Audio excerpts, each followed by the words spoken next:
What is going on, guys? Welcome back to the channel for this really quick video, and today I'll be comparing normal risk versus high risk reward shot timing profile.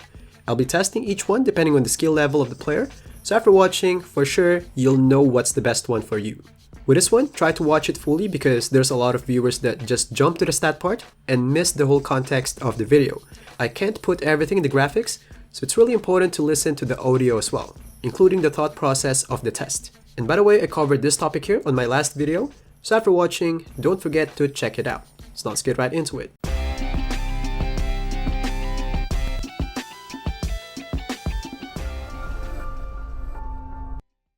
So if you're really good with your shot timing, like really good like Chalk or Joe knows, or your skill level is really up there, I think we can all agree that, no question, high risk is the best one for you. So I'm not going to touch that demographics. This one here is more for average players, where we can count above average and below average players as well. So now for the test, the most important thing here is the setup. Like, I really need to simulate the timing of an average player. So for the timing, we're going to target somewhere around the edge of the green window. In this way, we're really simulating the timing of an average player.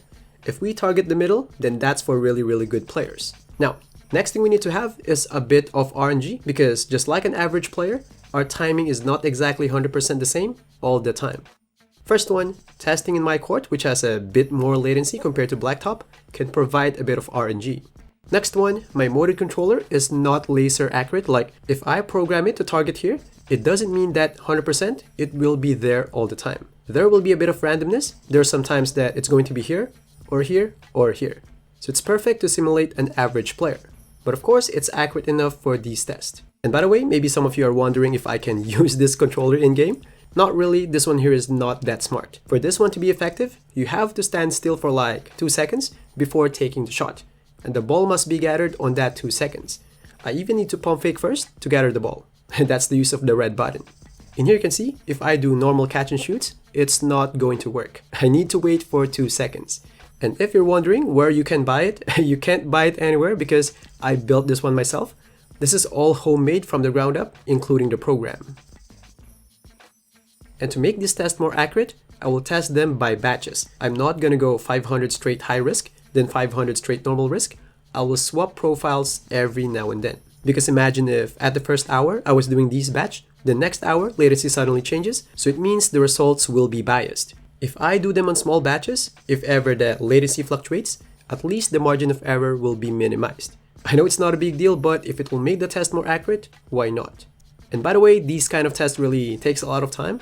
I was smashing that green button for half a day, so it would be really awesome if you guys can like the video to show some love, and of course subscribe to tune in for upcoming ones. And now for the results on the first batch of testing, that's 500 shots each.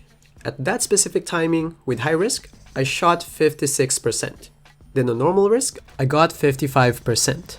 It is a close call, but with these first findings, it means that if you shoot 56 or above, like your skill level is close to that, you better stay at high risk. Because if you switch to normal, then you will make less. So the right profile for you is high risk. So now for the second batch, I changed the shot timing farther from the center of the green window and took 500 shots for each ones. At high risk, I shot 50%, while in normal risk, I got 52%. And that was because some whites are starting to fall now. So it means if you shoot around 50%, like your timing is on that level, normal risk is the better profile for you. And now for the third test, I changed the shot timing much farther from the green window. Now it's all obvious. I got only 21% on high risk.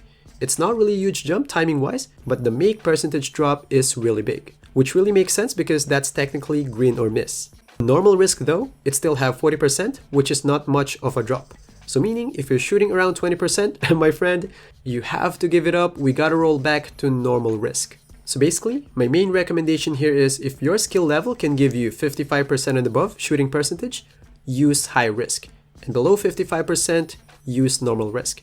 So that's all for this one. And if you're making a new build, don't forget to drop by the channel. There's a lot of good stuff in there. You won't regret it.